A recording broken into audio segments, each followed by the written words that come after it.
এমন কিছু অপরাধ আছে, এমন কিছু পাপ আছে, এমন কিছু জঘন্য বিষয় আছে, সেগুলোতে লিপ্ত হলে আমাদের কষ্টে করা আমলগুলো নষ্ট হয়ে যেতে পারে।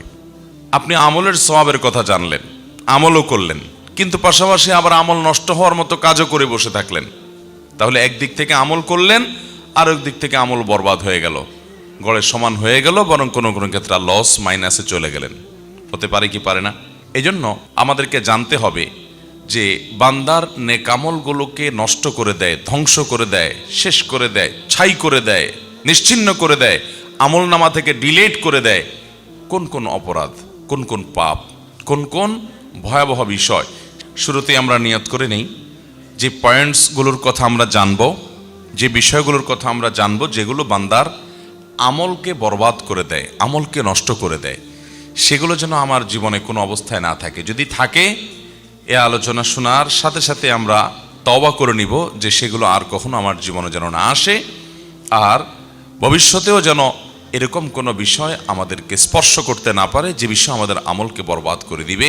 সেরকম নিয়ত আমরা শুরুতে করে নেই, ঠিক আছে তো ইনশাআল্লাহ?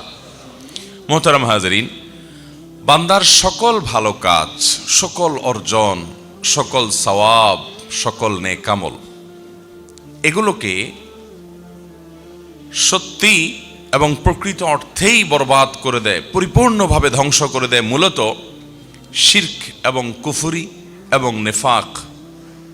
এটি যখন মুখরিজ আনিল মিল্লাহ পর্যায়ের হয়, অর্থাৎ কেউ যদি বড় শিরক এবং বড় কুফরি এবং বড় নেফাকে লিপ্ত হয়, তাহলে এই ব্যক্তির সমস্ত আমলগুলো বরবাদ হয়ে যায়। সে আগে যত যা করেছে ভালো কাজ, সব মাইনাসে চলে যায়, সব ডিলিট হয়ে যায়। কুফরি বলা হয় অবিশ্বাসকে।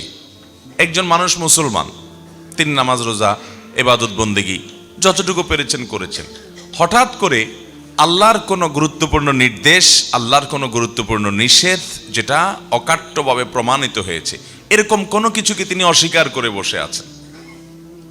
তিনি এটা স্বীকার করেন না, বললেন না আল্লাহর এটা আমি মানি না, নাউজুবিল্লাহ, না এটা আমার বুঝে আসে না, এটা আবার কিভাবে হতে পারে? আল্লাহ তাআলার পক্ষ থেকে নির্দেশ অকাট্যভাবে প্রমাণিত হয়েছে কোরআনের সুস্পষ্ট আয়াত দ্বারা, এবং এই জাতীয় নস দ্বারা, যার মাধ্যমে এটি প্রমাণ হতে পারে। এটা জানার পরও তিনি নিজের যুক্তি, নিজের বুদ্ধি, শয়তানের বিভিন্ন ফাঁদ এবং ফিতনার মধ্যে পা দিয়ে তিনি আল্লাহর ওই কথাটার প্রতি কুফরি করলেন, অস্বীকার করলেন, বিদ্রোহ করলেন, ওইটাকে মানলেন না, ওইটা নিয়ে হাসাহাসি করলেন, তুচ্ছতাচ্ছিল্য করলেন, যেটাকে কুফরি বলা হয়। যে কুফরিটা কুফরে আকবর, যার কারণে মানুষ ইসলাম থেকে খারিজ হয়ে যায়। অনেক সময় দেখবেন অনেকে ইসলামের অনেক গুরুত্বপূর্ণ বিষয় নিয়ে, হতে পারে সেটা গুরুত্বের বিচারে ছোট কিন্তু সুস্পষ্ট শেয়ার, ধরুন দাড়ি নিয়ে, কারোর দাড়ি নিয়ে, কারোর হিজাব নিয়ে ব্যঙ্গ করলো, হাসি ঠাট্টা করলো, বিদ্রুপ করলো, তো এটি কিন্তু ইমান থেকে মানুষকে খারিজ করে দেয়, মানুষের ইমান নষ্ট করে দেয়। এই পর্যায়ে কুফরি, মানে আল্লাহর এই বিধান আপনি মানছেন না, এটাকে আপনি তাচ্ছিল্য করছেন, মানে হলো এটা আপনি মানলেন না, এটার বিরুদ্ধে বিদ্রোহ করলেন, এটাকে বলা হয় কুফরি। আল্লাহর কোনো বিধিবিধান আপনি নিজে মানতে পারছেন না, আপনার মধ্যে অপরাধ বোধ থাকবে যে হায়রে আমি মানতে পারছি না, দায়টা আমি রাখতে পারছি না, ঠিক আছে আল্লাহ আমাকে তৌফিক দেন, আমি রাখবো ইনশাআল্লাহ, রাখা উচিত, নবীজির নির্দেশ, এটা মানা উচিত। এটা কুফরি না, এটা হলো ফাসিকি, যে আপনি মানতে পারছেন না, এটা ক্ষমার যোগ্য। কিন্তু আপনি দাড়ি নিয়ে ঠাট্টা করলেন, তাহলে নবী সাল্লাল্লাহু আলাইহি সাল্লামের সুন্নাহকে, তার নির্দেশকে নিয়ে আপনি হাসাহাসি করলেন, বিদ্রুপ করলেন, এটা কিন্তু বিদ্রোহ করার শামিল, কুফরি। এরকম নানাভাবে কুফরি হতে পারে। আল্লাহ তাআলা বাবা মার সম্পদে ছেলেদের তুলনায় মেয়েদেরকে অর্ধেক সম্পদ দিয়েছেন, আপনি আল্লাহর নির্দেশকে নিজের বিবেক দিয়ে বুঝতে গিয়ে বলছেন না এটা আবার কেমন হয়ে গেল, আমি এটা মানি না, আমার ছেলে মেয়ে আমি সবাইকে সমান হারে দেবো, একটু বেশি বুঝলেন। আল্লাহ তাআলা যাকে যতটুকু দেওয়া দরকার তাকে ততটুকু দিয়েছেন। আল্লাহ তাআলা সমান অধিকার দেয় নাই, ন্যায্য অধিকার দিয়েছেন। সমান এক জিনিস আর ন্যায্য আরেক জিনিস, যার যতটুকু প্রয়োজন তাকে ততটুকু দিয়েছেন। সব জায়গায় সমান হলে ন্যায্যতা নিশ্চিত হয় না। আপনার দুইটা ছেলে মেয়ে, একটার বয়স 10 আর একটার বয়স 20, সমান সমান দিতে হলে 10 এবং 20 দুইজনকে একই সাইজের জামা দেওয়া লাগবে, সমান সমান দিতে গেলে 10 বছরেরটার অসুখ হয়েছে, আপনি নাপা খাওয়াচ্ছেন, 20 বছরেরটারও একটা নাপা খাওয়াই দিতে হবে ওর অসুখ না হইলেও, কারণ সমান সমান দিতে হবে। এটা কি ইনসাফের কথা হলো? ইনসাফ হলো ন্যায্যতা, সমান না। আমাদের অনেকে সমান অধিকার খুঁজে বেড়ায়। হ্যাঁ, অনেক ক্ষেত্রে সমান অধিকার দরকার আছে, যেমন যেখানে সমান অধিকার দরকার আল্লাহ ওখানে সমান অধিকার দিয়েছেন, সমান প্রাপ্য আল্লাহ নিশ্চিত করেছেন। যেমন ভালো কাজ যখন আমরা করব, নারী হোক আর পুরুষ হোক, মর্যাদা সমানভাবে পাবে, নারী পুরুষের কারণে কোনো ভেদাভেদ হবে না। আল্লাহ তাআলা কোরআনে কারীমে বলেছেন, মান আমিলা সালিহাম মিনকুম মিন যাকারিন আও উনসা, তোমাদের মধ্যে নারী হোক আর পুরুষ হোক যেই ভালো কাজ করবে, নেকামল করবে, ফালানুহিয়ান্নাহু হায়াতান তাইয়্যিবা, তাকে আমি পবিত্র জীবন দান করব এবং তার এই কর্মের সর্বোত্তম বিনিময় আল্লাহ তাআলা দান করবেন, সেও আল্লাহ করেছেন। তাহলে সমান অধিকার যেখানে দেওয়া দরকার আল্লাহ সেখানে সমান দিয়েছেন, কিন্তু অনেক জায়গায় ইনসাফ নিশ্চিত করবার জন্য সমান নয়, প্রয়োজন ন্যায্য অধিকার দেওয়া, আল্লাহ তাআলা সেটি দিয়েছেন। এখন আপনি বললেন কি না, পরিত্যক্ত সম্পদে কেন আল্লাহ তাআলা মেয়েদেরকে ছেলেদের অর্ধেক দিলেন? এটা তো জুলুম হয়ে গেল। আল্লাহর সাথে পাল্লা দিয়ে গোল্লা যাওয়ার ব্যবস্থা করলেন আর কি, বেশি পণ্ডিতি করলেন। এরকম কিছু বেশি পণ্ডিত আছে না নাই? ঈমান চলে যাওয়ার মতো কাজ করলেন, আল্লাহর বিধানকে আপনি অস্বীকার করলেন, পাত্তা দিলেন না, বিদ্রোহ করে বসলেন, এটাকে আপনি তাচ্ছিল্য করলেন, উড়াই দিলেন, সাথে সাথে আপনার কুফরি হয়ে গেল। এরকম নানাভাবে আমাদের কুফরি হয়, আমরা বুঝি না। আল্লাহর কাছ থেকে নির্দেশ নিষেধ এবং কোরআন হাদিসের নির্দেশ নিষেধ হিসেবে যেটি প্রমাণিত সুস্পষ্টভাবে, এরকম কোনো বিষয়কে অস্বীকার করলে, এরকম কোনো বিষয় নিয়ে হাসি তামাশা করলে, ঠাট্টা বিদ্রুপ করলে কুফরি হয়। কুফরের আরো বিভিন্ন প্রকৃতি আছে। এই জাতীয় কোনো কুফরে যদি কেউ লিপ্ত হয়, সাথে সাথে তার আমল বরবাদ হয়ে যায়। এ সম্পর্কে আল্লাহ রাব্বুল আলামিন কোরআন কারীমে সূরা মায়েদার 5 নম্বর আয়াতে বলেছেন, ওমান ইয়াকফুর বাদাল ঈমান ফাকাদ হাবিতা আমালু, যে ব্যক্তি ঈমান আনার পর আবার কুফরি করলো, অস্বীকার করলো আল্লাহর কোনো কিছুকে, তাহলে সেক্ষেত্রে তার আমল বরবাদ হয়ে গেল। কুফরি করলো মানে হলো সাথে সাথে তার আমল বরবাদ হয়ে গেল, শেষ। অতএব ভাইরা আমার, আল্লাহ রাব্বুল আলামিনের প্রতি কুফরি যেন আমাদের কোনো আচরণ দ্বারা, কোনো কথা দ্বারা, কোনো বিশ্বাস দ্বারা না হয়, সেজন্য আমাদেরকে সতর্ক থাকতে হবে, সাবধান থাকতে হবে। আমান্না সাল্লামনা, ইমানদারের কথা হলো আল্লাহ রাব্বুল আলামিনের আদেশ নিষেধের উপর আমি ঈমান আনলাম, মেনে নিলাম, আমার বুঝে আসুক বা না আসুক। আমি প্রায়শই একটি উপমা দেই, একটি কবিতা শুনাই। আল্লামা ইকবাল ভারত উপমহাদেশের অন্যতম ইসলামী জাগরণের মহাকবি এবং দার্শনিক, তিনি বলেছেন, जो समझ में आ गई वो फिर खुदा क्यों कर हुआ। আল্লাহর সব কিছু আপনি বুঝে ফেলেছেন, আপনার ব্রেন দিয়ে আপনি ক্যাপচার করে ফেলেছেন, তাহলে সে আল্লাহ হলো কিভাবে আবার? আপনি একটা সৃষ্টি আল্লাহর, একেবারে ক্ষুদ্রাতি ক্ষুদ্র সৃষ্টি। আল্লাহর কত বিশাল বিশাল সৃষ্টি আছে, এই চন্দ্র, এই সূর্য, এই গ্রহ নক্ষত্র, নবমণ্ডল, ভূমণ্ডল, কত বড় বড় সৃষ্টি আল্লাহর আছে। তার মধ্যে আপনি আমি, আমরা মানুষরা হলাম আল্লাহর একটা ক্ষুদ্র সৃষ্টি। তো ক্ষুদ্র সৃষ্টি হয়ে মহান স্রষ্টা কোন কাজ কেন নির্দেশ করেছেন, কোনটা কেন নিষেধ করেছেন, অমুকরে এত কেন দিয়েছেন, তমুকরে এত কেন দেন নাই, এই সব কেন যদি আপনি বুঝে ফেলতে চান আর বুঝে ফেলতে পারেন, তাহলে সেক্ষেত্রে আল্লাহর সাথে আপনার পার্থক্য থাকলো কি? আল্লাহকে আপনি বুদ্ধির মধ্যে ক্যাপচার করে ফেলছেন। আরে আল্লাহ তো সেই মহান সত্তা, যিনি এত সীমাহীন, যার আল্লাহ রাব্বুল আলামিনের যে সত্তা, তার যে নির্দেশ এবং নিষেধের যে ব্যাপ্তি, সেটার যে রহস্য, সেটা এত সীমাহীন যে বান্দা হিসাবে আমরা তার সব কিছুর সকল যৌক্তিকতাকে আমাদের বিবেক বুদ্ধি দিয়ে রপ্ত করে ফেলতে পারবো, এটা কোনোদিনই সম্ভব হতে পারে।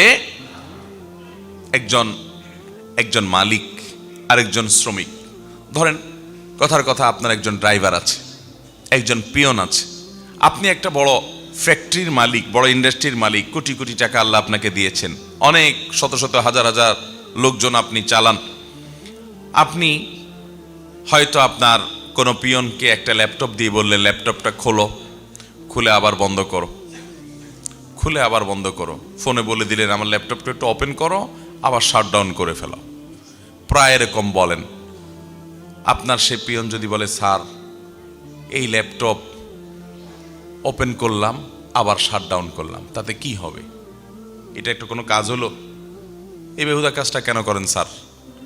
এটা যদি সে বলে, তাহলে তার এই বলাটা ন্যায্য হবে না। কারণ হলো স্যারের অনেক সুবিধা অসুবিধার ব্যাপার আছে, অনেক টেকনিক্যাল বিষয় আছে, হয়তো এটাকে রিফ্রেশ করার জন্য বা ওটা অন্য কোনো টেকনিক্যাল কারণে এটা রিস্টার্ট দেওয়ার দরকার।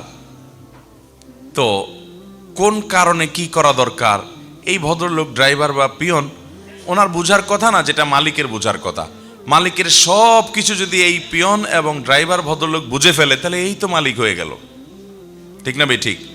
মালিকের সব কিছুর যৌক্তিকতা, সব কিছুর রহস্য এই ভদ্রলোক কি উদ্ঘাটন করতে পারবে? পারবে না। তাহলে মানুষে মানুষে কতটুকু আর পার্থক্য, সেখানে যদি এই অবস্থা হয় তাহলে স্রষ্টার সাথে সৃষ্টির পার্থক্য কতটুকু। মোহতারাম হাজিরিন, এই জন্য আল্লাহ তাআলার কোনো আদেশ, কোনো নিষেধ, কোনো কিছু আমাদের যুক্তিতে বুদ্ধিতে কুলাক বা না কুলাক, আমরা ঈমান এনেছি, মেনে নিয়েছি। আল্লাহ তাআলার আদেশ নিষেধের মধ্যে যৌক্তিকতা, উপযোগিতা এটা অবশ্যই আছে।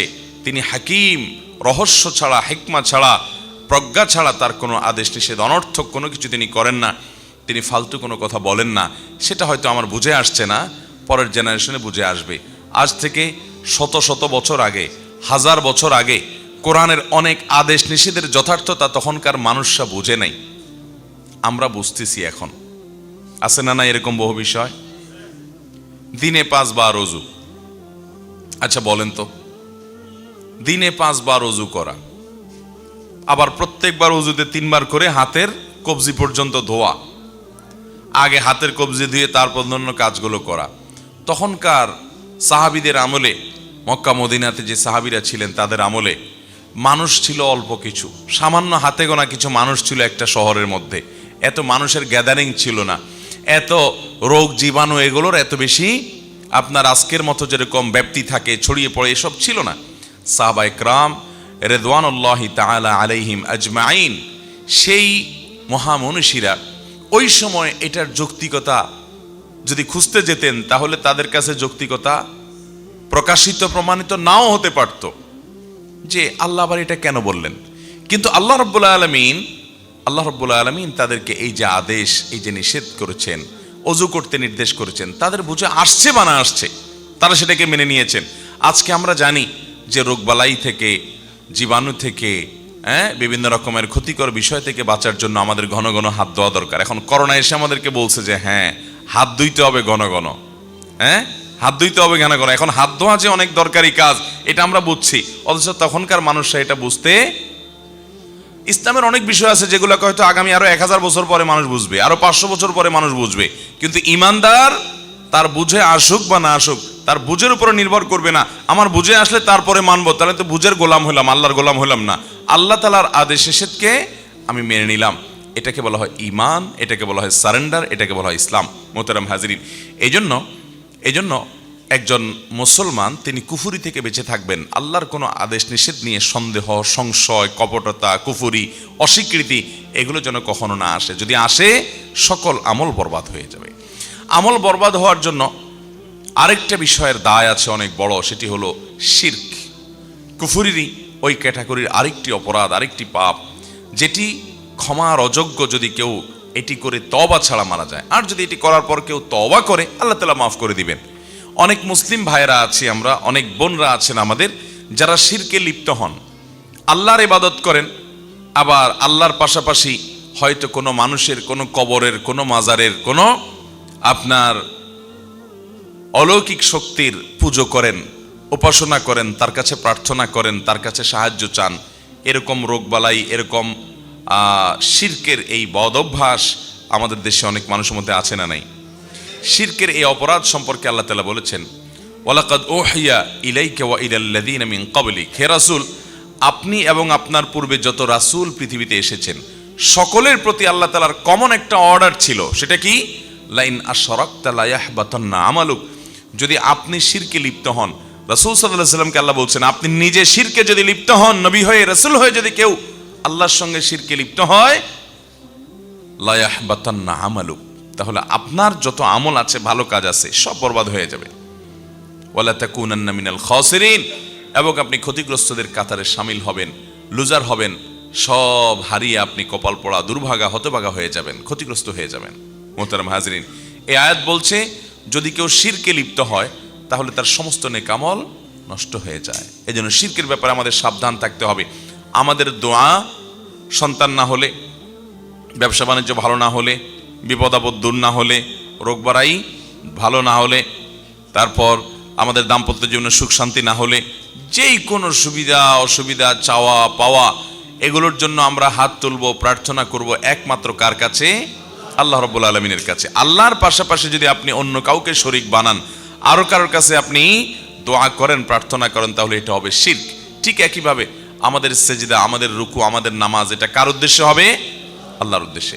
এখন আপনি কোনো কবরে গিয়ে, কোনো মাজারে গিয়ে সিজদা করলেন, সেখানে গিয়ে আপনি রুকু করলেন, সেখানে গিয়ে নামাজ পড়লেন, তাহলে এটা হলো শিরক, এবং এই শিরকের কারণে আপনার আমল বরবাদ হতে পারে। এজন্য মোহতারাম হাজিরিন, শিরক এবং কুফর, আল্লাহর কোনো বিধানকে বা আল্লাহর শরীয়তকে, আল্লাহর আদেশকে অস্বীকার করা, কিংবা আল্লাহর ইবাদতের পাশাপাশি অন্য কারো শরীক করা, এগুলো আমাদের আমলগুলোকে বরবাদ করে দেয়। এই বরবাদ করে দেওয়া বিষয়টি, শিরক এবং কুফর থেকে আমরা বেঁচে থাকার চেষ্টা করবো তো ইনশাআল্লাহ। আল্লাহ তাআলা আমাদেরকে তৌফিক দান করুন। আমরা যেটা বলছিলাম যে আমল বরবাদ করে দেয় যে বিষয়গুলো, এর ভিতরে প্রথম বিষয় হলো কুফর এবং শিরক। কুফর এবং শিরক, আল্লাহর প্রতি অবিশ্বাস কিংবা আল্লাহর সঙ্গে কোনো শরীক সাব্যস্ত করা, এগুলো থেকে বেঁচে থাকতে হবে। অতএব এগুলো থেকে বাঁচার জন্য আল্লাহর প্রতি কুফর যেন না হয় সে বিষয়ে আমাদের সাবধান থাকতে হবে। তাওহীদ সম্পর্কে ইলম এবং জ্ঞান অর্জন করতে হবে। শিরক সম্পর্কে আমাদেরকে সতর্ক থাকতে হবে যাতে শিরকের অপরাধ না আসে। শিরকের মধ্যে আবার ছোট শিরক, বড় শিরক, যত রকমের শিরক আছে, সব ধরনের শিরক থেকে বেঁচে থাকার জন্য বিশেষভাবে চেষ্টা করতে হবে। আল্লাহ তাআলা আমাদের সবাইকে সে তৌফিক দান করুন। এদিকে কথা শোনাচ্ছে, এত কথা বলেন না, একটু আওয়াজ করেন না। দ্বিতীয় যে বিষয়টি বান্দার আমলকে বরবাদ করে দেয়, নষ্ট করে দেয়, সেটি হলো রিয়া বা লৌকিকতা, মানুষ দেখানো কাজ করা। এটা মানুষের আমলকে বরবাদ করে দেয়। ইবনে মাজাহ বর্ণিত একটি হাদিস আছে, নবী করিম সাল্লাল্লাহু আলাইহি সাল্লাম বলেছেন, কিয়ামত যখন কায়েম হবে, তখন আল্লাহর পক্ষ থেকে একজন ঘোষক ঘোষণা দিয়ে বলবেন, যারা কোনো ভালো কাজ করছো তোমাদের জীবদ্দশায় আল্লাহকে খুশি করার জন্য, আবার পাশাপাশি আল্লাহর সাথে অন্য আরো কারোর খুশিও তোমার উদ্দেশ্য ছিল, যে আল্লাহও খুশি হোক, সাথে অমুকও দেখুক তাহলে ভালো লাগবে, অমুকও শুনুক তাহলে ভালো লাগবে। এই যে লোক দেখানো, লোক শোনানো, এই ধরনের আমল যদি তোমরা কেউ করে থাকো, যে সেখানে তোমাদের নিয়তটা পিওর ছিল না, সেখানে ভেজাল ছিল, আল্লাহকে খুশি করার পাশাপাশি বান্দাকে খুশি করার বিষয়টিও সেখানে চলে আসছে, এরকম যদি হয়, তাহলে সেক্ষেত্রে তোমরা তোমাদের বিনিময়, তোমাদের পারিশ্রমিক আল্লাহর কাছ থেকে, এই ভাই কি সে এত যদি কল বাজে, কিভাবে কথা বলবো আমি? এটা সরান, আপনি এখান থেকে বন্ধ করেন, এটা সরান, মোবাইল সরান। হ্যাঁ, তো অফ আগে করেন নাই কেন? এটা কোন ধরনের, আপনি কোন মিডিয়া, এটা কোন চ্যানেল? নিজেদের বুঝতে পারছি, তাহলে মোবাইল বাজবে, সামনে এনে রাখবেন, এটা কোন ধরনের? মানুষের সেন্স থাকতে হবে তো।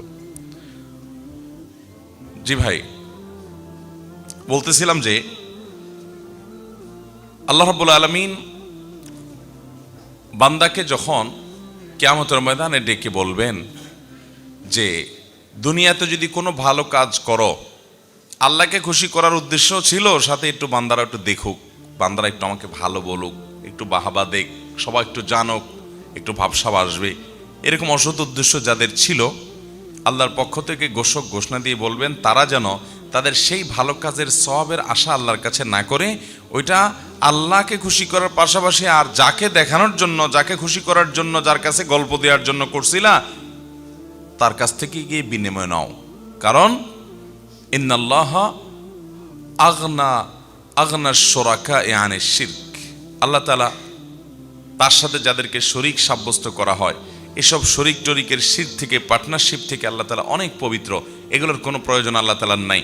পিওর কোনো আমল আল্লাহর জন্য করলে, যে সেখানে আল্লাহর কাছেই আমি শুধুমাত্র সওয়াব আশা করি, মানুষের কাছে আমার কিছু পাওয়ার আশা নাই, তাহলে সেই আমলটার বিনিময় আল্লাহর কাছে পাওয়া যাবে। যেই আমলটা আল্লাহর কাছে বিনিময় পাশাপাশি বান্দার কাছ থেকে কিছু পাওয়ার আশা বা ধান্দা থাকবে, সে আমলের বিনিময় আল্লাহর কাছে পাওয়া যাবে, ওই আমলটা বরবাদ হয়ে যাবে। সব আমল না, যে আমলটার ভিতরে রিয়া থাকবে, লৌকিকতা থাকবে, লোক দেখানো, লোক শোনানো মানসিকতা থাকবে, ওই আমলটা বরবাদ হয়ে যাবে। আজকাল আমাদের সোশ্যাল মিডিয়ার কারণে, ফেসবুক, ইউটিউব ইত্যাদির কারণে আল্লাহকে খুশি করার জন্য শুধুমাত্র আমল, এরকম আমল খুঁজে পাওয়া বড় কঠিন, বড় কঠিন। নামাজটা পড়লেও পারলে সেলফি যদি তুলে ফেসবুকে দিতে পারি, কিছু লাইক কমেন্ট কামাই হবে, কিছু বাহবা হবে, কিছু লোক নারায় তাকবীর দিবে। মিডিয়ার কল্যাণে আজকাল আমাদের এখলাস ধরে রাখা এটা সোনার হরিণ হয়ে গেছে, কঠিন হয়ে গেছে, ঠিক না ভাই? ঠিক। মোহতারাম হাজরিন, সেজন্য আল্লাহ রাব্বুল আলামিনের কাছে পানাহ চাইতে হবে। ভাইরা, কত আমল আমরা করছি, কত আমল আমরা করছি, না জানি রিয়ার কারণে, লোক দেখানো মানসিকতার কারণে, লোক শোনানো মানসিকতার কারণে, লৌকিকতার কারণে আমাদের সেসব আমল বরবাদ হয়ে যাচ্ছে। সেগুলোর কোনো সওয়াব আল্লাহর কাছে আমরা পাবো না।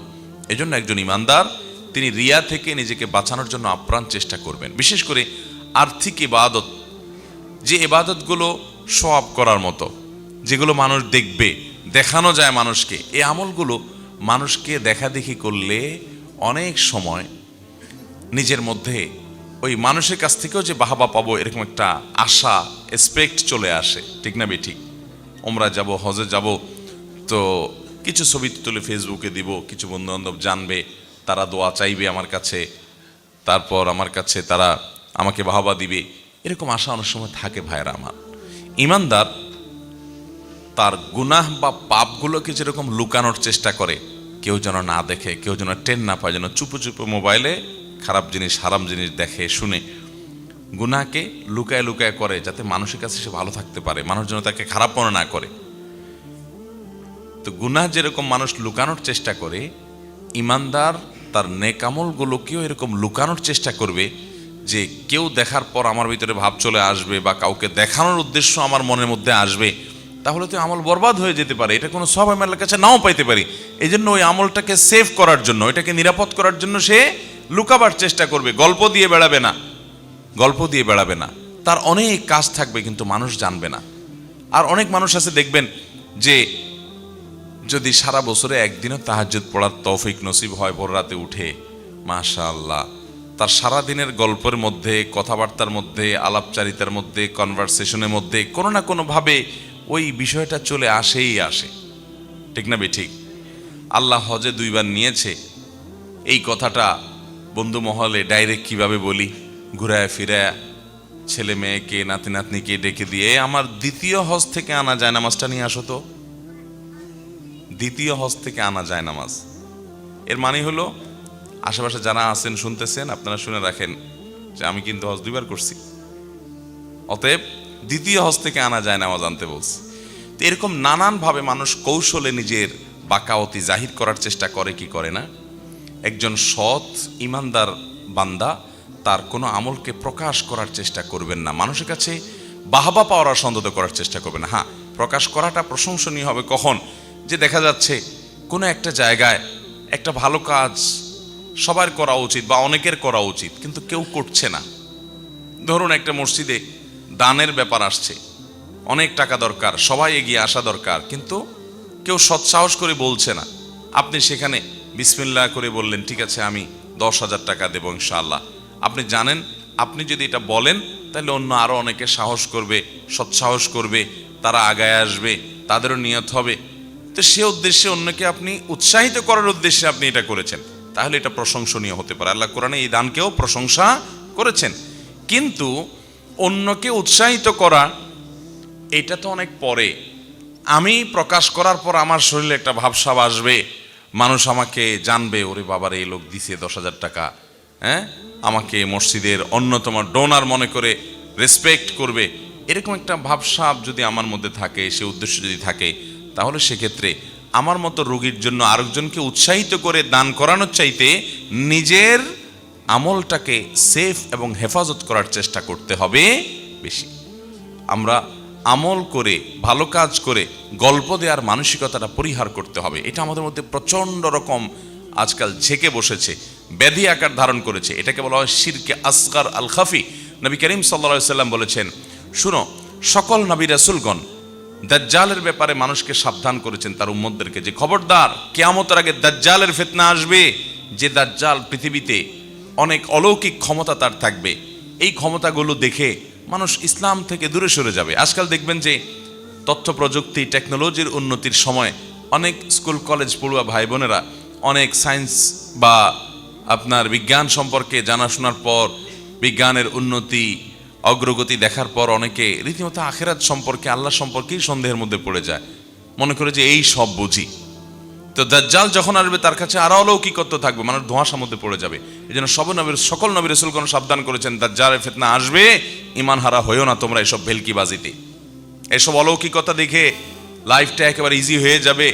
রিমোট তো হচ্ছে, রিমোটের চাইতে আরো সামনে অনেক আপ টু ডেট আরো অনেক কিছু হবে এবং একক ক্ষমতা সব চলে আসবে। মানুষের মৃত্যু, জীবন, সব অনেক অদ্ভুত অদ্ভুত ঘটনা দেখবে। খবরদার, এই জন্য আল্লাহ বা আখিরাতের প্রতি যেন ঈমান হারা না হয়, অনেক আগে থেকে সাবধান করে গেছেন, হাজার হাজার বছর আগে থেকে সকল নবী রাসূলগণ দাজ্জালের ব্যাপারে।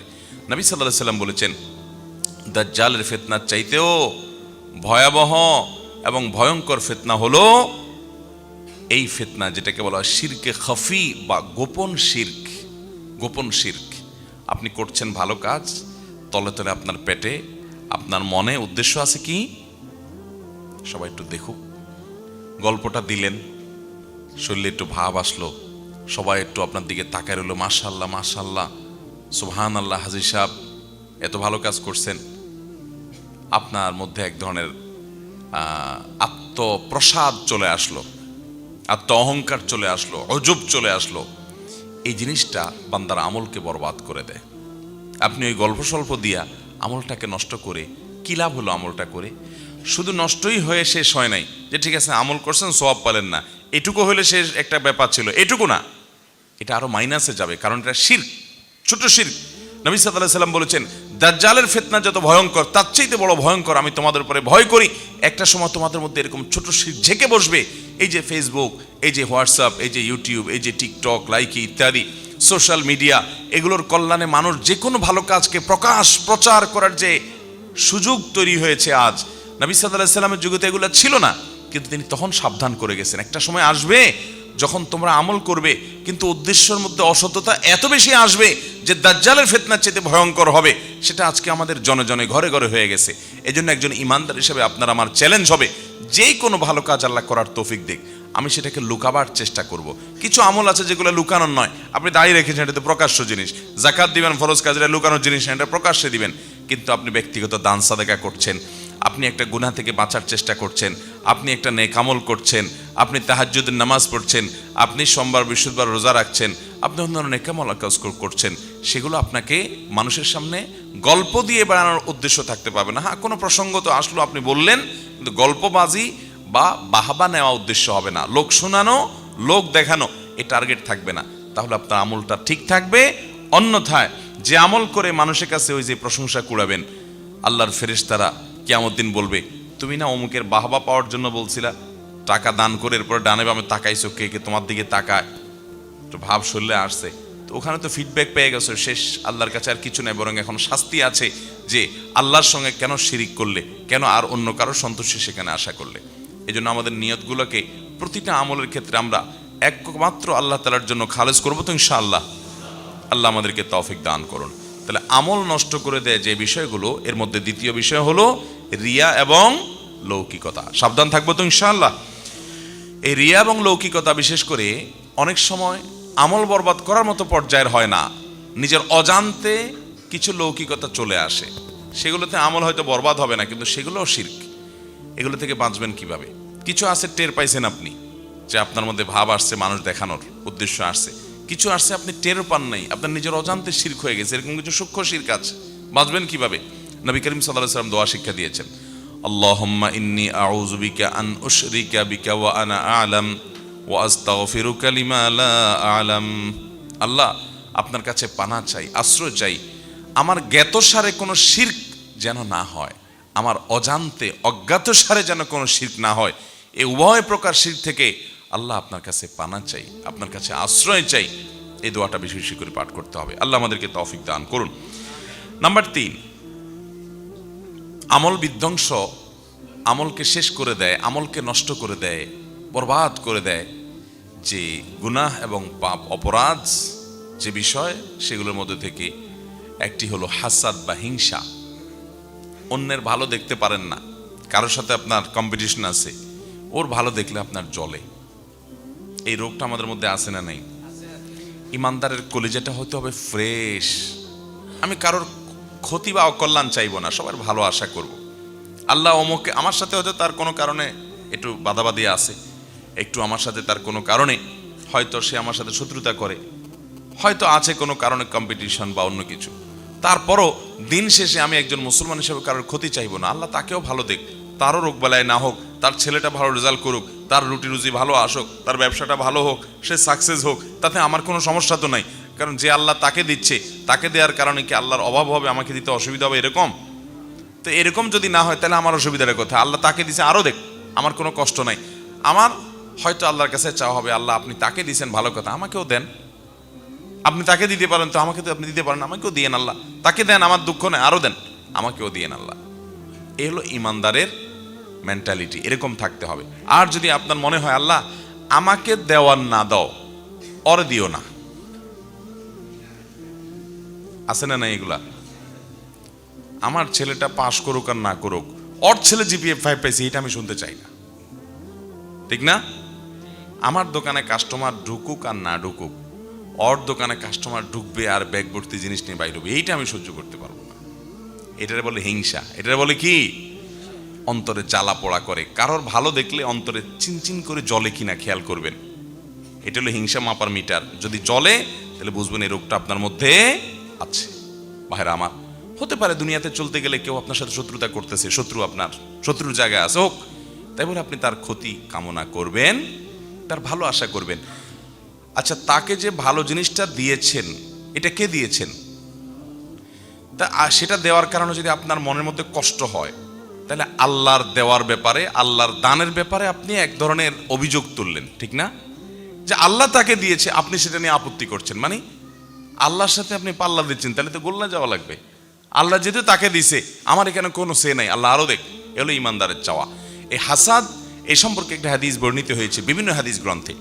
এই হাদিসটির সনদকে মুহাদ্দিসদের অনেকেই একাধিক সনদকে দায়ীফ বলেছেন, আবার কোনো কোনো সনদকে অনেক ওলামায়ে কেরাম গ্রহণযোগ্যতার লেভেল পর্যন্ত পৌঁছায় বলে মন্তব্য করেছেন। তবে এর মূল বক্তব্য যেটি, সেটি বিভিন্ন হাদিসের আলোকে প্রমাণিত, যেটি হাসাদ বা হিংসা এটা হারাম। যে হাদিসের কথা বলছে সেটি হলো ইয়াকুম ওয়াল হাসাদ, তোমরা হিংসা থেকে বেঁচে থাকবে, অন্তরকে হিংসা থেকে পরিচ্ছন্ন করবে। কারণ ফাইন্নাল হাসাদা ইয়াকুলুল হাসানাত কামা তাকুলুন নারু আল হাতাব, আগুন যেরকম কাঠকে পুড়িয়ে শেষ করে ফেলে, মানুষের মনের ভিতরের হিংসা এটা মানুষের আমলগুলোকে এরকম বরবাদ করে দেয়। ভাইরা আমার, আমল বরবাদ করে দেয়। কারণ হলো, যার প্রতি হিংসা হয় আপনি তার বিরুদ্ধে গীবত করবেন, শিকায়েত করবেন, বদনাম করবেন, দুর্নাম করবেন, তাহলে এর মাধ্যমে আপনার সওয়াবটা সে পেয়ে যাবে, আর আপনি গুনাহগার হবেন, তাহলে আপনার আমল বরবাদ হচ্ছে। আপনি আমল করে তারা দিয়ে দিচ্ছেন, আমলগুলো বরবাদ হয়ে যাচ্ছে। এই অর্থে বরবাদ হওয়া মানে এই নয় যে আপনি কাফের হয়ে যাবেন, কিন্তু আপনার আমলগুলো করছেন আর পাচ্ছে আরেকজন, কারণ হাসাদের কারণে আপনি গীবত শিকায়েতের দিকে চলে যাচ্ছেন। সেজন্য এই হিংসা থেকে বেঁচে থাকতে হবে, কারণ এটাও বান্দার আমলকে বরবাদ করে দিতে পারে। নাম্বার 4, নবী করিম সাল্লাল্লাহু আলাইহি সাল্লামের প্রতি বেয়াদবি, নবীজির শানে আদবের খেলাফ হয়, শিষ্টাচার বহির্ভূত হয় এমন কোনো কাজ করা, কিংবা তার বিরুদ্ধাচরণ করা, তার আনুগত্য না করা, এটাও বান্দার আমলকে বরবাদ করে দেয়। এই বিষয়ে কোরআন কারীমের একাধিক আয়াত রয়েছে যে আল্লাহ এবং তার রাসূলের, আল্লাহ যে রাসূল সাল্লাল্লাহু আলাইহি সাল্লামের সাথে শিকাক করবে, মুখালাফাত করবে, বিরুদ্ধাচরণ করবে, রাসূলের কথা পাত্তা দিবে না, মানার চেষ্টা করবে না, দম্ভ করবে, অহংকার করবে, তুচ্ছ তাচ্ছিল্য করবে, অস্বীকার করবে, এই ব্যক্তি তার আমলগুলো বরবাদ হবে। আর নবীজি সাল্লাল্লাহু আলাইহি সাল্লামের সাথে যারা বেয়াদবি করবে তাদের আমলও বরবাদ হবে। আল্লাহ তাআলা কোরআন কারীমে সূরা হুজুরাতের মধ্যে বলেছেন, ইয়া আইয়ুহাল্লাযীনা আমানু লা তারফাউ আসওয়াতাকুম ফাওকা সাওতিন নবী, তোমরা নবীজির সামনে তোমাদের আওয়াজগুলোকে তার উপরে করিও না, তার চেয়ে বড় আওয়াজে কথা বলিও না, শিষ্টাচারের দিকে খেয়াল করবে। ওয়ালা তাজহারু লাহু বিল কাউলি কাজাহরি বা'দিকুম লিবা'দিন, তোমরা একে অন্যের সামনে যেরকম জোরে জোরে কথা বলো, নবীর সামনে এরকম জোরে জোরে কথা বলবে না। আন তাহবাতা আমালুকুম ওয়া আনতুম লা তাশউরুন, যদি এটা করো তাহলে তোমাদের আমল বরবাদ হয়ে যাবে, তোমরা টেরও পাবা না। এই যে একটা শিষ্টাচার, এটা নবী সাল্লাল্লাহু আলাইহি সাল্লামের সাথে দেখাতে হবে, না হলে আমল বরবাদ হওয়ার মতো বিষয় হতে পারে যদি নবীজির শান এরকম বেয়াদবি করে কেউ। আজ নবী সাল্লাল্লাহু আলাইহি সাল্লাম আমাদের সামনে নাই, কিন্তু নবীর হাদিসের সাথে, নবীর সুন্নাতের সাথে যদি আমরা বেয়াদবি করি, তাহলে এই পরিণতি আমাদেরও হতে পারে। কারণ নবী সাল্লাল্লাহু আলাইহি সাল্লামের সাথে বেয়াদবি করা, তার সুন্নাহর সাথে বেয়াদবি করা একই জিনিস, একই জিনিস। মুহতারাম হাজরিন, একই ভাবে নবীজি তো বটেই, আমাদের যারা মুরব্বীরা আছেন, বয়সে বড় আছেন, ওলামা একরাম আছেন, জ্ঞানে বড় আছেন, বিভিন্ন দিক থেকে বড় আছেন, তাদের সামনে কথা বলার আদব শিষ্টাচার এখান থেকে আমরা শিখতে পাই। যে তাদের সামনে উচ্চ আওয়াজে কথা না বলা, তাদের সামনে নীরবে কথা বলা। আজকাল দেখবেন তরুণদের মধ্যে এই সমস্ত শিষ্টাচার নাই।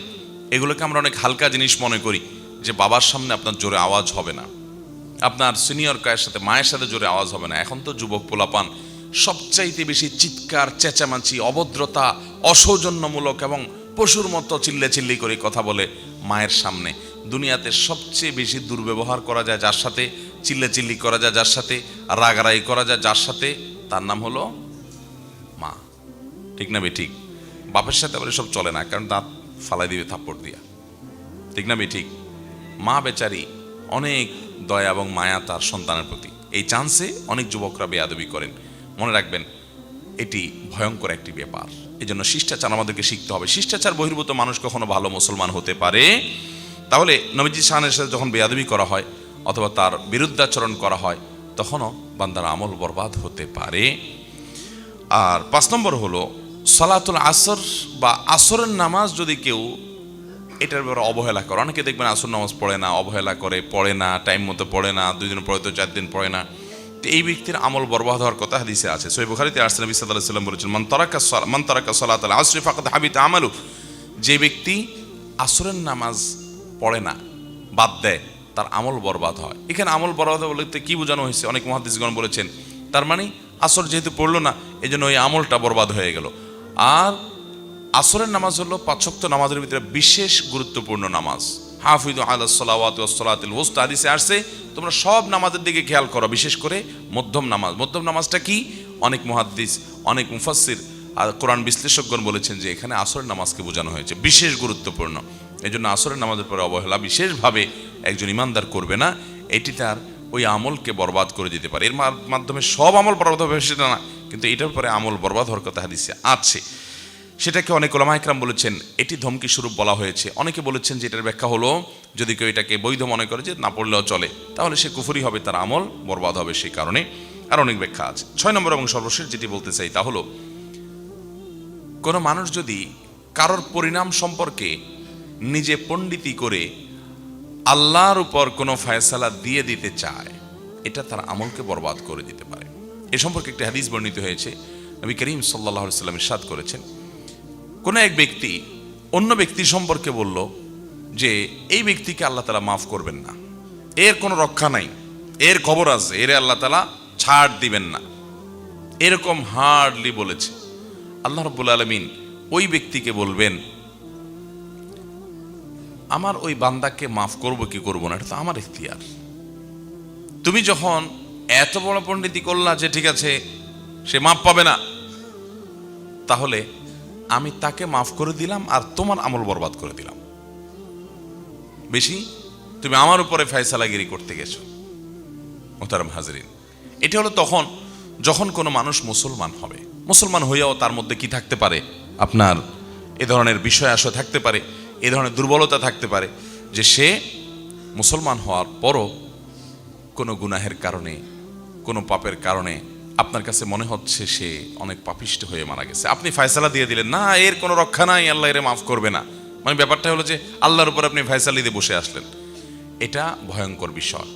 এটা অনেক ক্ষেত্রে আমাদের আমল বরবাদের কারণ হতে পারে, আল্লাহর রাগের এবং ক্রোধের কারণ হতে পারে। হ্যাঁ, কেউ কাফির হয়ে মারা গেছে, আপনি জানেন পরিষ্কার কুফরি করে সে মারা গেছে, তাহলে সেই ব্যক্তি জাহান্নামে যাবে, কোরআনের বর্ণনা রয়েছে। তারপরেও ইন্ডিভিজুয়ালি একজন একজন করে নাম নিয়ে অমুক জাহান্নামে যাবে, তমুক জাহান্নামে যাবে, এসব ফয়সালা দেওয়ার দায়িত্ব আমাদেরকে আল্লাহ তাআলা দেন নাই। আমরা সাধারণ এবং উসুল এবং মূলনীতি বলবো যে আল্লাহর প্রতি অবিশ্বাস নিয়ে মারা যাবে সে জাহান্নামে, আল্লাহ কোরআনে বলেছেন। আমাদের দেশে দেখা যায় আজকাল ফেসবুকে কোনো একজন, ধরেন কোনো একজন মানুষ মারা গেলেন, হয়তো লোকটা তার জীবদ্দশায় অনেক পাপ করেছে, অপরাধ করেছে, অন্যায় করেছে, কিন্তু দিন শেষে সে মুসলমান। আল্লাহ তাআলা চাইলে তার পাপগুলো মাফ করে তাকে জান্নাত দিতে পারেন কি পারেন না? কিন্তু দেখবেন অনেক লোক ফেসবুকে কমেন্ট করে, ফি নারে জাহান্নাম খালিদিনা ফিহা আবাদা। কেউ একটা মারা গেছে মনে করেন, তো লেখা দেয় যে সোজা জাহান্নাম, গো টু ফায়ার, এরকম লেখে কি লেখে না ভাইরা আমার? এ হাদিস বলছে যে কোনো ইমানদার, কোনো মুসলমান হতে পারে তিনি পাপিষ্ঠ অপরাধী, কিন্তু আল্লাহ তাকে মাফ করবেন না, সে চিরকাল জাহান্নামে চলে যাবে। এই ফয়সালা আপনাকে আল্লাহ তাআলা দেওয়ার দায়িত্ব দেন না, এই কন্ট্রাক্টরে আপনাকে দেওয়া হয় নাই। আপনি নিজের চরকা তেল দেন, নিজের কি হবে, কি আমল করে যাচ্ছেন সেটার জন্য হিসেব নেন। চেষ্টা করবো তো আমরা ইনশাআল্লাহ। আল্লাহ তাআলা আমাদের সবাইকে আমল বিধ্বংসী সমস্ত গুনাহ এবং পাপ থেকে বেঁচে থাকার তৌফিক দান করুন। এর মধ্যে প্রথম পয়েন্ট যেটি শিরক এবং কুফর, এটা একেবারে সকল আমল বরবাদ করে দেয়। একটা পাপের কারণে সকল আমল বরবাদ করে দেয় এবং এটা কুফরি পর্যন্ত নিয়ে যায়। শিরকের কারণে সে ঈমান থেকে খারিজ হয়ে যায়, এরপরে সে নতুন করে আবার ইসলাম গ্রহণ করলে, তওবা করে আবার ঈমান আনলে, তারপরে আবার তার হিসাবের খাতা ওপেন হবে, নতুন করে যে আমল করবে সেগুলো যুক্ত হতে থাকবে। কিন্তু কুফর এবং শিরক করে ফেললে তার আমল বরবাদ হয়ে যাবে। আর বাকি যে কারণগুলো বলেছি, বাকি 5টি কারণ, সেই কারণগুলো, এগুলোর কারণে সকল আমল বরবাদ হয়ে সে কাফের হয়ে যায় এরকম না। এটি আহলুস সুন্নাহ ওয়াল জামাতের আকীদা। এগুলোর নানান ব্যাখ্যা ওলামা ইকরাম দিয়েছেন, যেগুলো আমি কথার ফাঁকে বলেছি, কিন্তু আমাদেরকে এগুলোতে ব্যাপারে বিশেষভাবে সাবধান থাকতে হবে। আবারও বলছি, কুফরি এবং শিরক এটি সকল আমল বরবাদ করে দেয়। রিয়া বা লৌকিকতা, মানুষ দেখানো আমল করার প্রবণতা, এটাও বান্দার আমলকে, যে আমলে রিয়া, মানুষকে দেখানো, মানুষের কাছে বাহবা নেওয়া, দুনিয়ার মানুষের কাছে প্রশংসা কুড়ানো ইত্যাদি দুনিয়ার ধান্দা থাকবে, এগুলোর ওই আমলটা বরবাদ হবে, ওইটার সওয়াব আল্লাহর কাছে পাওয়া যাবে। হাসাদ বা হিংসা মনের মধ্যে যদি থাকে, অন্যের প্রতি হিংসা থাকলো, হাসাদ থাকলো, এটাও আমাদের আমল বরবাদ করে দিতে পারে। 4 নম্বর, নবী করিম সাল্লাল্লাহু আলাইহি ওয়াসাল্লামের প্রতি বেয়াদবি, তার প্রতি আপনার অসম্মান, তার সুন্নাহকে তাচ্ছিল্য করা, পাত্তা না দেওয়া, নবীজি সাল্লাল্লাহু আলাইহি ওয়াসাল্লামের প্রতি বেয়াদবি হয় সেরকম কোনো কিছু করা, অথবা নবী সাল্লাল্লাহু আলাইহি ওয়াসাল্লামের বিরুদ্ধাচরণ করা নিয়মিত, তার সুন্নাহকে একদম মেনে না চলা, তাকে ছোট মনে করা, হেয় মনে করা। আজকাল অনেকে আছে, আহলে কোরআন বাইর হয়েছে, হাদিস মানা লাগবে না, পাত্তাই দেয় না। তো এইগুলো মানুষের আমলকে বরবাদ করে দিতে পারে। আর একইভাবে একজন মানুষ তার আমলকে বরবাদ করে দিতে পারে সালাতুল আসর তরক করা, আসরের নামাজ তরক করা। আসরের নামাজ বিশেষ যত্নবান থাকতে হবে, এটা আমল বরবাদ করে দেওয়ার মতো একটা বিষয়। সেটা ওই শুধু নামাজের আমলটাও হতে পারে, অন্য ব্যাখ্যাও হতে পারে। আর সর্বশেষ এবং 6 নম্বর পয়েন্ট যেটি, সেটি হলো কারোর ব্যাপারে ফায়সালা দিয়ে পণ্ডিতি করে সে জাহান্নামে যাবে, আল্লাহ তাকে মাফ করতে পারে না, অসম্ভব আল্লাহ তাকে মাফ করতে পারে না, এরকম শক্ত দিয়ে কারোর ব্যাপারে মন্তব্য করা যাবে না। দেখেন, আমরা আজকাল অন্যের ব্যাপারে মন্তব্য করতে খুব মজা পাই, খুব স্বাদ পাই, খুব তৃপ্তি পাই।